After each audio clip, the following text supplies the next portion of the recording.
Privilege, delivered at the Sesame Club, London. Two forces seem to be working throughout nature. One of these is constantly differentiating, and the other is constantly unifying. The one making more and more for separate individuals, the other, as it were, bringing the individuals into a mass, bringing out sameness into the mass of all this differentiation.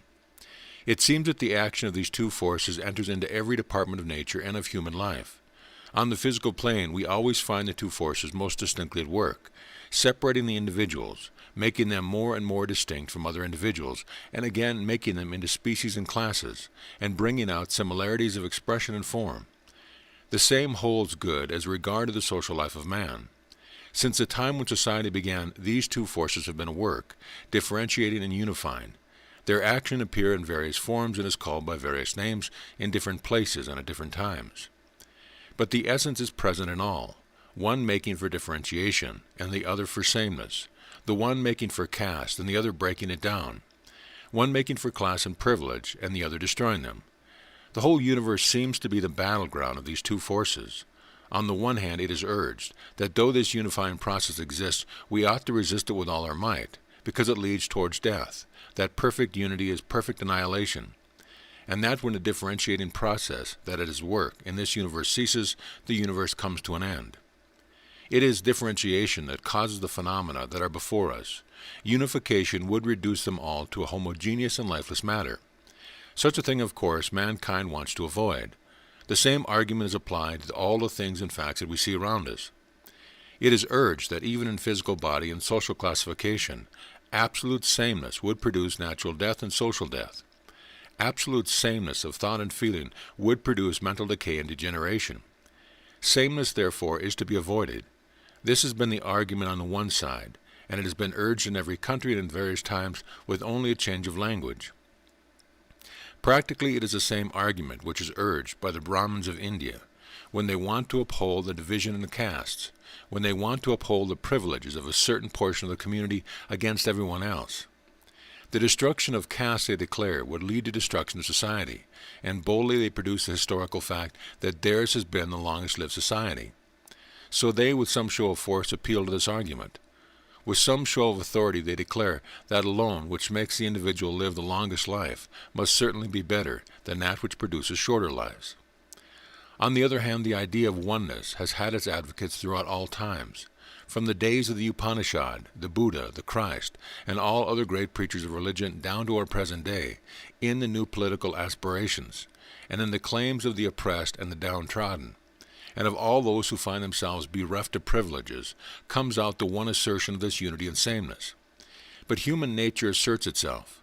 Those who have an advantage want to keep it, and if they find an argument, however one-sided and crude, they must cling to it. This applies to both sides. Applied to metaphysics, this question also assumes another form. The Buddhist declares that we need not look for anything which brings unity in the midst of these phenomena.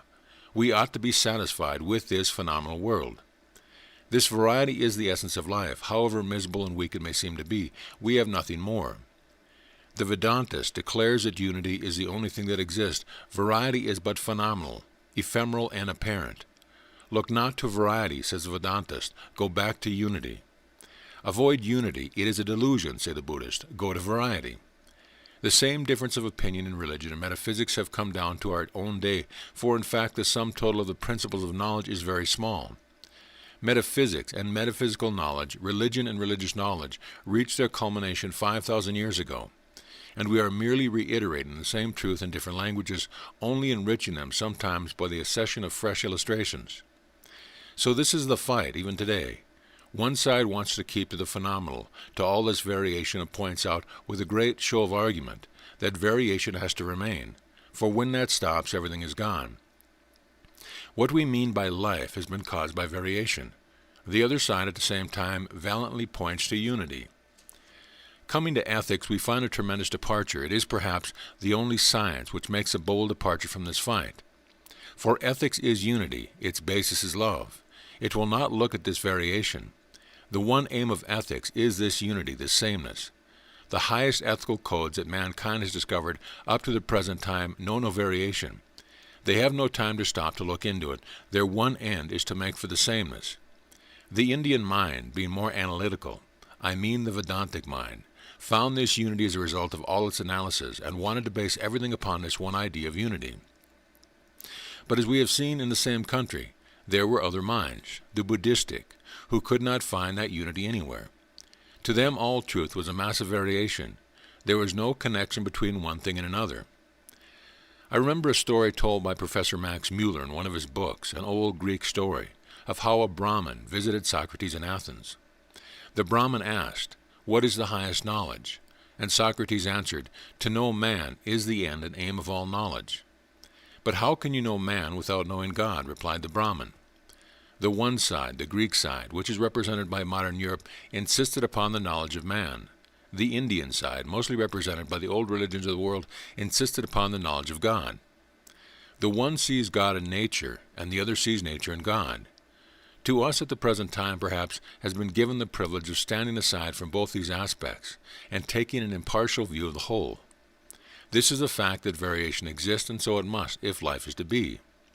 This is also a fact that in and through these variations unity must be perceived. This is the fact that God is perceived in nature. But it is also a fact that nature is perceived in God.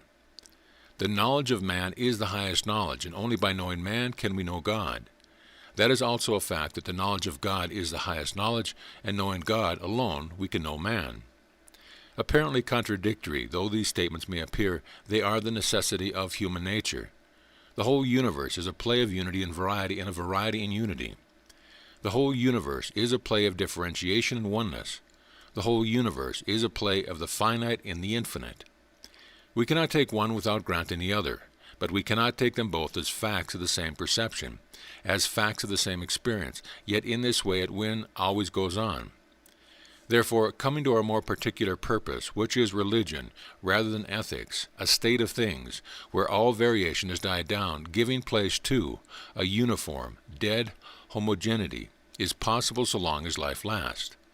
Nor is it desirable. At the same time, there is the other side of the fact, vis-a-vis, that this unity already exists. That is the peculiar claim, not that this unity has to be made, but that it already exists, and that you could not perceive the variety all without it. God is not to be made, but he already exists. This has been the claim of all religion. Whenever one has perceived the finite, he has also perceived the infinite. Some laid stress on the finite side and declared that they perceived the finite without. Others laid stress on the infinite side and declared they perceived the infinite only. But we know that it is a logical necessity that we cannot perceive the one without the other. So the claim is that this sameness, this unity, this perfection, as we may call it, is not to be made, is already exists and is here. We have only to recognize it, to understand it. Whether we know it or not, whether we can express it in clear language or not, whether this perception assumes the force and clearness of a sense perception or not, it is there. For we are bound by the logical necessity of our minds to confess that it is there, else the perception of the finite would not be. I am not speaking of the old theory of substance and qualities, but of oneness, that in the midst of all this massive phenomena, the very fact of the consciousness that you and I are different brings to us, at the same moment, the consciousness that you and I are not different. Knowledge would be impossible without that unity. Without the idea of sameness, there would be neither perception nor knowledge, so both run side by side. Therefore, the absolute sameness of condition, if that be the aim of ethics, appears to be impossible. That all men should be the same could never be, however we might try. Men will be born differentiated. Some will have more power than others, some will have natural capacities, others not. Some will have perfect bodies, others not. We can never stop that. At the same time, ring in our ears the wonderful words of morality proclaimed by various teachers. Thus, seeing the same God equally present in all, the sage does not injure self by the self, and thus reaches the highest goal. Even in this life, they have conquered relative existence whose minds are firmly fixed on this sameness, for God is pure, and God is the same to all. Therefore, such are said to be living in God. We cannot deny that this is the real idea. Yet at the same time comes a difficulty that the sameness, as regards external forces and position, can never be obtained. But what can be attained is elimination of privileges. That is really the work before the whole world. In all social lives there has been that one fight in every race and in every country. The difficulty is not that one body of men are naturally more intelligent than another, but whether this body of men, because they have the advantage of intelligence, should take away even physical enjoyment from those who do not possess that advantage. The fight is to destroy that privilege, that some will be stronger physically than others, and will thus naturally be able to subdue or defeat the weak is self-evident fact, but that because of this strength, they should gather unto themselves all the attainable happiness of this life is not according to law, and the fight has been against it. That some people, through natural aptitude, should be able to accumulate more wealth than others is natural, but that on account of this power to acquire wealth, they should tyrannize and ride roughshod over those who cannot acquire so much wealth is not part of the law, and the fight has been against that. The enjoyment of advantage over another is privilege, and throughout ages, the aim of morality has been its destruction. This is the work which tends towards sameness, towards unity, without destroying the variety. Let all these variations remain eternally. It is the very essence of life. We shall all play in this way eternally. You will be wealthy, and I shall be poor. You will be strong, and I shall be weak. You will be learned, and I ignorant. You will be spiritual, and I less so. But what of that? Let us remain so, but because you are physically or intellectually stronger, you must not have more privilege than I. And that you have more wealth is no reason why you should be considered greater than I, for that sameness is here in spite of the different conditions.